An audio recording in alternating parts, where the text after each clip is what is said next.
4 October তাদের দুজনের প্রথম দেখা হলো। তখন বিকেল ঘনিয়ে আসছে, বাতাসে শীতের আমেজ। 10 অক্টোবর তাদের দীর্ঘক্ষণ কথা হলো টেলিফোনে। সেদিন ছেলেটি নতুন কেনা টবে গোলাপের চারা লাগালো। 30 অক্টোবর রেস্টুরেন্টের নিরালা কেবিনে ছেলেটি বলল, তোমাকে আমি ভালোবাসি। মেয়েটি লজ্জায় মাথা নিচু করে টেবিলে আঁকিবুকি কাটল। 12 ডিসেম্বর গোলাপ গাছে কুঁড়ি ধরল। মেয়েটি রেস্টুরেন্টে ছেলেটিকে জিজ্ঞেস করল, কেন ভালোবাসো আমায়? আমি সুন্দরী তাই? তোমার চেয়েও সুন্দরী আছে কত। আমার বাবার প্রচুর অর্থ তাই? তোমার বাবার চেয়ে বড়লোক এখানে কম আছে?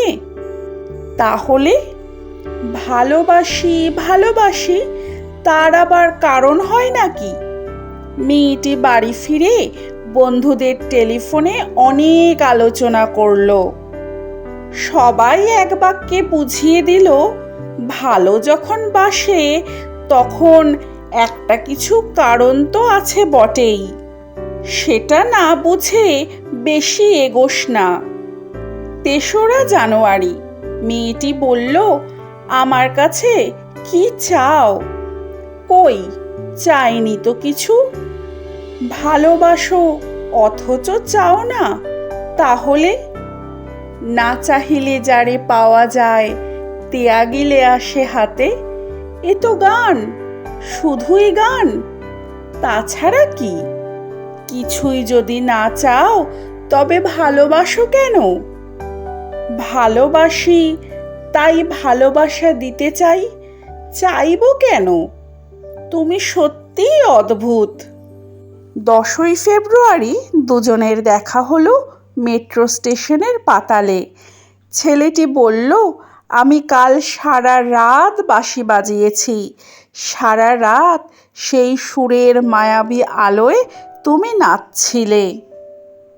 অসামান্য অনন্য সে নাচ। ধ্যাৎ, কাল সারা রাত আমি ঘুমিয়েছি। আমি কিন্তু তোমার নাচই দেখে গেছি সারা রাত। তোমার বাঁশি একদিন শুনতে হবে। 12 মার্চ ছেলেটি বাঁশি বাজালো।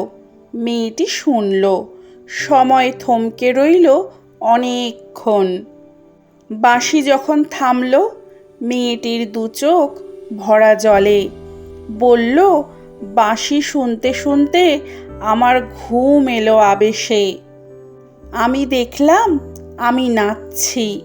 মেঘের মাঝখানে তারাদের পাশে আমি নাচছি। আকাশে ফুলের গন্ধ। ডাক্তার আমায় বাঁশি বাজাতে নিষেধ করেছেন। সে কি, কেন? বাঁশি আমায় টেনে নিয়ে যায় স্বপ্নের মধ্যে। ডাক্তার বলেছে, স্বপ্ন দেখে আমার মস্তিষ্কের শিরা উপশিরায় জট পাকিয়ে যাচ্ছে। তাহলে ভাবছি। 16 এপ্রিল মেয়েটি বলল, আমার বন্ধুরা বলেছে তুমি খুব ভালো, অসাধারণ, কিন্তু তুমি সৃষ্টি ছাড়া, তোমার স্বপ্ন সব অর্থহীন। আমি জানি, স্বপ্ন টপ্ন ছেড়ে দিতে পারো না তুমি। না, তাহলে তুমি তো আমাকে হারাবে। তোমায় পাইনি তো কখনো। 5 মে ছেলেটির মস্তিষ্কে অপারেশন হলো। একটু সুস্থ হতে মেয়েটি এসে বলল, ভালো আছো তো? এখন আর স্বপ্ন দেখছো না তো? দেখছি আরো সুন্দর সব স্বপ্ন। তাহলে তো দেখছি অপারেশনটা আদৌ সফল হয়নি। বাড়ি ফিরে বন্ধুদের ফোন করলো মেয়েটি। বন্ধুরা এক বাক্যে বলল, বাঁশি বাজানো, স্বপ্ন দেখা সবই ব্যাকডেটেড, সৃষ্টি ছাড়া। তুই আর লোক পেলি না। তুই এত রূপসী, তোর এত উজ্জ্বল প্রসপেক্ট, ভালো যদি চাস তাহলে শিগগির বিয়ে করে ফেল তোর দাদার সেই বন্ধুকে। উনি তো শুনলাম কানাডাতেই সেটেল করবেন। 7ই জুলাই মেয়েটি আবার জিজ্ঞেস করল, তুমি সত্যি কি চাও বলো তো? তুমি আরও সার্থক, আরও সুন্দর হয়ে ওঠো। ব্যাস, আর কিছু না। আর চাই স্বপ্ন দেখতে। ও, স্বপ্ন তাহলে তুমি ছাড়তে পারবে না? না, তাহলে থাকো তুমি স্বপ্ন নিয়ে। 12ই আগস্ট গোলাপ গাছে ফুল ফুটল অনেক। সেদিন দুপুরে ছেলেটির মস্তিষ্কে আবার অপারেশন হলো। 13ই সেপ্টেম্বর ছেলেটি মারা গেল। 14ই সেপ্টেম্বর মেয়েটির শুভ বিবাহ সম্পন্ন হলো কানাডাগামী সেই পাত্রের সঙ্গে। 20শে সেপ্টেম্বর গোলাপ গাছটি হঠাৎ ঝড়ে উপড়ে গেল। সেদিন সন্ধ্যার বিমানে মেয়েটি হানিমুনে গেল। যাবার আগে বন্ধুদের বলে গেল, স্বপ্নের চেয়ে বাস্তব অনেক ভালো, অনেক মধুর। স্বপ্ন দেখে কেবল বোকারা। 4 অক্টোবর ছেলেটির মা ঝরে পড়া গোলাপ গাছটিকে সযত্নে তুলে ফেলে দিলেন।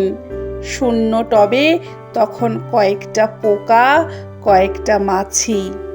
আমরা কেউ জানি না ওগুলো পোকা, মাছি নাকি ছেলেটির স্বপ্ন। আমরা ঠিক জানি না, আমরা কেউই জানি না।